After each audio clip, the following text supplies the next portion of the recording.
नमस्कार, आप देख रहे हैं सन भारती न्यूज़ और सन भारती न्यूज़ की टीम इस वक्त आपको विक्रमगंज नगर परिषद से हर अपडेट प्रत्येक जनता तक पहुंचा रही है। इस वक्त हम आपको बता दें कि नगर परिषद के चुनाव को लेके हम यहां पे आम जनता की समस्याओं को उठा रहे हैं, क्योंकि चुनाव नज़दीक होने के कारण चुनावी सरगर्मियाँ भी तेज़ है। सभी प्रत्याशी लगातार जनसंपर्क में लगे हुए हैं, लेकिन अब ये जनता को निर्णय लेना है कि अपना बहुमत किसे देती है और आने वाला 5 साल कैसे प्रत्याशी के हाथ में सौंपती है।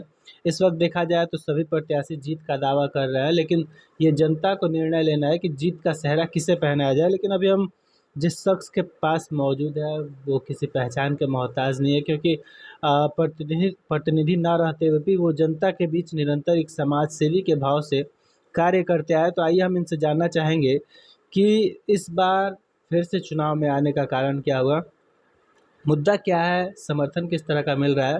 तो इसी क्रम में हमारी मुलाकात मोहम्मद अनवर फारूकी से हुई है। अनवर जी, बहुत बहुत स्वागत है आपका। जी नमस्कार। मैं मोहम्मद अनवर फारूकी, नगर परिषद विक्रमगंज और वार्ड नंबर 11 के सभी सम्मानित जनता जनार्दन को नमस्कार, सलाम आदाब करते हैं। तो जैसे कि सर, पूर्व में भी आप चुनाव लड़ चुके थे। जी हाँ। हालांकि कुछ वोट से आपको हार का सामना करना पड़ा, कारण क्या रहा उस हार का? उस चुनाव में फर्स्ट रीज़न मेरा ये था कि उस वक्त जो हम चुनाव लड़े थे, अचानक चुनाव मैदान में आए हुए थे और इस वार्ड में ना रहते हुए हम 23 वार्ड में रह रहे थे और इस वार्ड के लोगों से संपर्क बहुत ना के बराबर था। फिर भी क्लोज फाइट उसमें हम दिए थे। जनता का उस समय प्यार जनता समर्थन का मिला। बहुत अच्छा प्यार, समर्थन और सहयोग मिला था। और आज जब चुनाव बीत गया, उसके बाद से ही लगातार जनता के बीच हर संभव, हर वक्त किसी भी कोई भी वार्ड के जनता के साथ कोई भी समस्या हो, उनके साथ रात दिन लगे रहते हैं और उनको जो भी समस्या आती है, या किसी गरीब की बच्ची का शादी वगैरह हो, किसी को अगर रात बिरात हॉस्पिटलाइज जाना हो, जब हमें कोई याद करते हैं उस वक्त हम हाजिर रहते हैं। और वार्ड नंबर 11 के जितने भी सम्मानित जनता जनार्दन हैं, उन लोगों का आज इतना प्यार स्नेह हमको मिल रहा है मेरे कार्य की वजह से। और आगे भी हम जिस तरह से आज करते आए हैं 5 साल से, आगे इससे भी बेहतर करने की पुरजोर कोशिश मेरी रहेगी। शायद इसीलिए लोग आपको समाज सेवी के नाम से ही जानते हैं। जी हाँ। चलिए, तो अगर हम बात करें इस चुनाव को लेके, क्योंकि इस चुनाव में पूर्व प्रतिनिधि या फिर जो भी प्रत्याशी है सभी लोग आपके सामने हैं। क्या लग रहा है, ये चुनाव आपके लिए आसान होगा, एक तरफा होगा? जी, इस चुनाव में हमारे नगर परिषद विक्रमगंज वार्ड नंबर 11 से 3 प्रत्याशी हैं, जो कि एक का अभी तो नामो निशान नहीं है और जो वर्तमान में रह चुकी हैं, उनके प्रति से सारे लोगों में आक्रोश पैदा है। ना ही आज तक नगर के में लाइटिंग का व्यवस्था किए हैं, ना ही वार्ड नंबर 11 में हर गली में आज तक बस से बदतर स्थिति है। ना लाइट का व्यवस्था है, ना नाली गली सड़क ठीक हुई है, ना सर सफाई की व्यवस्था अच्छी है। चलिए, तो अगर हम बात करें बढ़ती समस्याओं को लेके, तो निरंतर समस्याएं बढ़ती जा रही है। उसका एक मूल कारण करप्शन भी है, जो दिन प्रतिदिन बढ़ते जा रहा है। तो क्या माना जाए, जनता अगर आपको मौका देती है तो इस वार्ड के लिए प्राथमिकता क्या होगा और करप्शन पर अंकुश लग पाएगा? सबसे पहले मेरी फर्स्ट प्राथमिकता होगी वार्ड नंबर 11 की सभी सम्मानित जनता के लिए हर वक्त हर संभव जो भी समस्या आएगी उस पर लगातार हमको एक्टिव रहना और नली गली का जो समस्या आज है उस पर पुरजोर कोशिश करके मात्र चंद दिनों में वो सारे विधि व्यवस्था आज के दिन में जो बिगड़ी हालात हैं उसको दुरुस्त करेंगे। और दूसरा चीज़, जो मेरे वार्ड में लाइटिंग व्यवस्था इतनी बुरी हो चुकी है, उसको लाइटिंग व्यवस्था हम आगे हर वार्ड के लिए अपने वार्ड में सारा दुरुस्त करेंगे।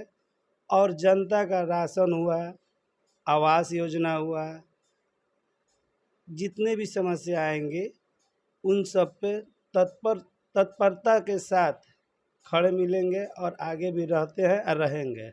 नगर परिषद के बहुत से क्षेत्रों का हमने भ्रमण किया। जनता का एक मानना है, उनकी मानसिकता है कि चुनाव से पहले प्रत्याशी आते हैं, वादे तो कर लेते हैं, लेकिन निभाता शायद ही कोई है। जी, ये सबसे बड़ी सवाल आपने हमसे किया है। आज जनता के बीच में अगर आप जाइएगा तो वार्ड नंबर 11 में 1300 वोटर्स हैं। जी। अगर जो भी जनता से आप पूछिएगा, जो भी वोटर से पूछिएगा, उनके ज़ुबान पे मेरे प्रति से एक अच्छा सोच ही आपको मिलेगा सुनने को। और रहा सवाल समस्या का, तो समस्या का जो भी समाधान है, उन लोगों को पुरजोर मेरे पे भरोसा है कि ये लड़का हर काम में एक्टिव होकर करा सकता है। यानी क्या माना जाए, ये चुनाव जीतने के बाद जनता अगर आपको वार्ड पार्षद पद से मौका देती है तो अगला चुनाव शायद इससे बड़ा पद से हो। जी, अगला चुनाव सभापति के रूप में आएंगे और पूरे नगर के लिए एक अच्छा माहौल बनाएंगे। और जो आज के डेट में नगर में बस स्टैंड की समस्या है, ना ही पार्किंग है, ना ही सब्जी मंडी यहाँ पर है, ना टेम्पू स्टैंड है, इन सारे विधि व्यवस्था को दुरुस्त करके एक अलग तरह का शहर और विकसित शहर, खूबसूरत शहर बनाने की कोशिश करेंगे। वार्ड पार्षद तो एक सीमित क्षेत्र है। चलिए अगर हम बात करें विक्रमगंज नगर परिषद को लेके, तो कहीं न कहीं यहाँ पे समस्याएँ बहुत सारी, चाहे वो ट्रैफ़िक को लेके हम बात करें या फिर सरकार की जो भी योजना है, उसमें करप्शन काफ़ी ज़्यादा बढ़ा हुआ है, जिसकी वजह से जनता को उनका हक नहीं मिल पा रहा है। मिल भी रहा है तो उसमें कटौती की जा रही है। तो क्या इस पे आपके आने के बाद, हालाँकि वार्ड पार्षद पद से ही बात कर ली, इस 1300 वोटर्स को लेके, तो उनके लिए क्या कुछ नया मिलेगा? जी, देखिए, अगर जनता का मोहब्बत और प्यार जिस तरह हमें मिल रहा है, आने वाले दिनों में अगर मौका मिल ही रहा है, तो करप्शन के नाम पे जो लोग नगर में बैठे हुए हैं, आवास योजना में जाइए तो 20,000 का घूस चाहिए, कोई भी अगर काम कराने जाइए तो उस पे पहले उनका कमीशन चाहिए, अगर एक टेंडर छोटा सा पास हो रहा है तो उन पे उनको कमीशन चाहिए।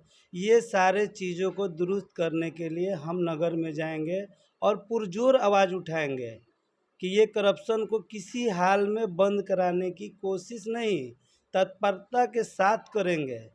इसके लिए हर संभव वहाँ जो भी कार्यपालक हो, सभापति आए चुनकर, उनसे हर संभव लड़ने की पुरजोर कोशिश रहेगी। किसी भी चुनाव जीतने के लिए सभी जाति धर्म का सहयोग मिलना चाहिए। अब वो वोट के रूप में मिले। अब अगर हम बात करें इस क्षेत्र को लेके, तो निरंतर आप सभी लोगों से मिलते हैं, सभी की समस्याओं को देखते हैं, और जातिवाद को लेके हम बात करें, क्योंकि घर का चुनाव है, फिर भी इस पे जातीय समीकरण कहीं न कहीं से आ ही जाता है, जिसकी वजह से 4% 5% वोटर्स कट ही जाते हैं। उन लोगों से क्या कहना चाहेंगे? जी, हमारे वार्ड नंबर 11 में एक ऐसा माहौल है कि दोनों समुदाय के लोग आपसी माहौल बनाकर, अगर छठ पूजा भी होता है तो वहाँ हम लोग मुस्लिम भाई सारे लोग एकत्रित होकर एक साथ एक अच्छा माहौल बनाकर एक अच्छी तरह से उस छठ पूजा को हम लोग एक साथ मिलकर मनाते हैं। और यहाँ जो भी काम होता है, ईद हो, बकरीद हो, या किसी मंदिर पे पूजा हो, या यज्ञ हो, हम सारे हिंदू मुस्लिम मिलजुल कर इस पर्व को अच्छी तरह और शांति व्यवस्था के साथ मनाते हैं। ऐसा हमारे वार्ड में ना ही किसी हिंदू भाई के मन में कोई भी संवेदनशील है, और ना ही हम लोग के प्रति है। हम लोग एकजुट होकर रहे हैं और आगे भी रहेंगे। तो क्या अपील रहेगा आपको, चुनाव चिन्ह क्या मिला और जनता से क्या अपील है? 2 नंबर ढोलक छाप है। और हमें सभी सम्मानित जनता वार्ड नंबर 11 के लोगों से हाथ जोड़ के उनसे निम्र निवेदन है कि जिस तरह से अभी तक लोगों का प्यार मेरे साथ है, वोटिंग के दिन भी उनका प्यार इसी तरह बना रहे। और विशेष जनता जनार्दन खुद मालिक है, वो अपना अच्छा प्रतिनिधि चुनने के लायक है, और वो एक अच्छा प्रतिनिधि चुनकर अपने नगर में भेजेगी। चलिए, हमारे साथ जुड़े रहने के लिए बहुत बहुत